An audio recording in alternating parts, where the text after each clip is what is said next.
Welcome back for Chapter 3 of the Bible Bits mini-series, A Time to Choose, where we consider the possibility of a looming, post-human apocalypse, as discussed on Glenn Beck's podcast with his guest, Timothy Alberino. In the first chapter, Stones of the Giants, we examined megalithic structures across the globe, impossible monuments built with 200-ton stones, fitted with precision we can't achieve today. Every ancient culture that inherited them said the same thing: we didn't build these. The gods and their offspring did. In Chapter 2, The Watcher's Descent, we explored who these giants really were. The Book of Enoch, hidden for 1,500 years but quoted by the apostles, revealed that 200 angelic beings called Watchers descended to Mount Hermon, took human wives, and created hybrid giants known as the Nephilim. They brought forbidden knowledge that corrupted humanity so thoroughly, God sent a global flood to reset civilization. But here's the catch. Genesis says the Nephilim existed in those days and also afterward. They survived, they returned, and the evidence was once everywhere.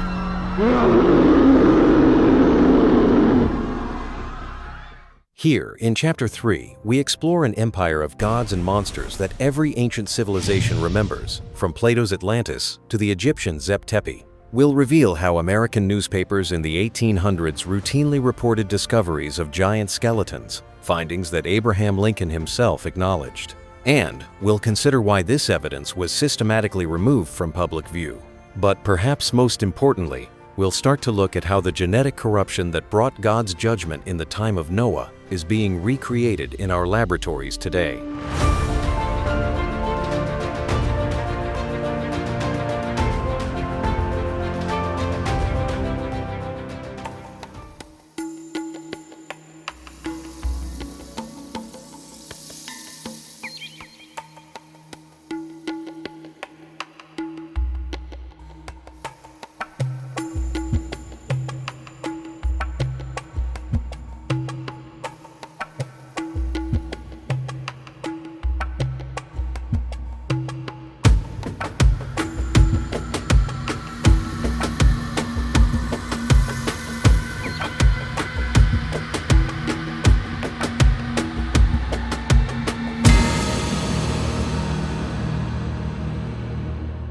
Every ancient civilization remembers it differently, yet the same.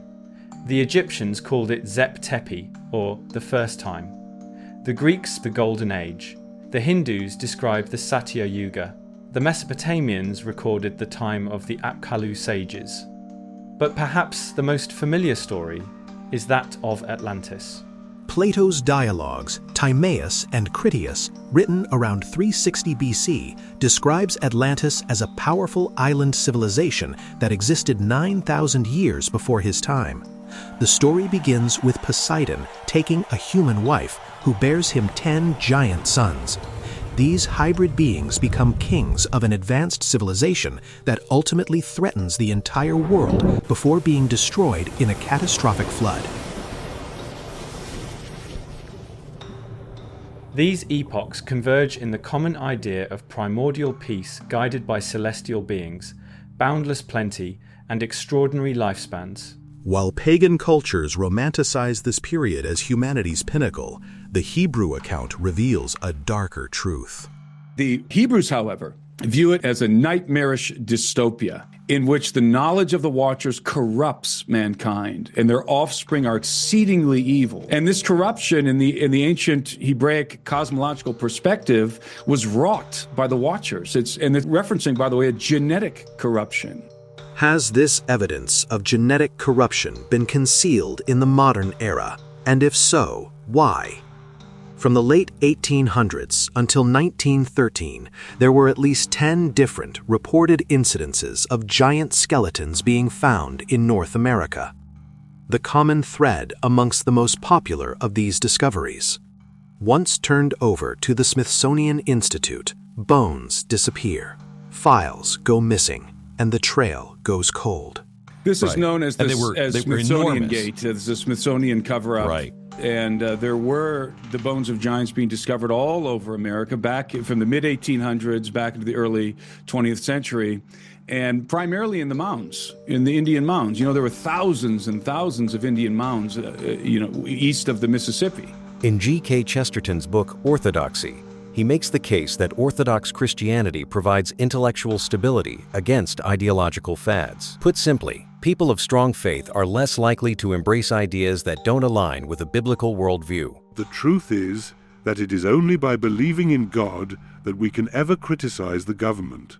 Once abolish the God, and the government becomes the God. Abolish the God, and the government becomes the God. A chilling thought, and perhaps an indication as to why there might be an interest in keeping the bones of the past buried. God's judgment wasn't against human progress, it was against human redefinition. The flood came when all flesh had corrupted its way upon the earth.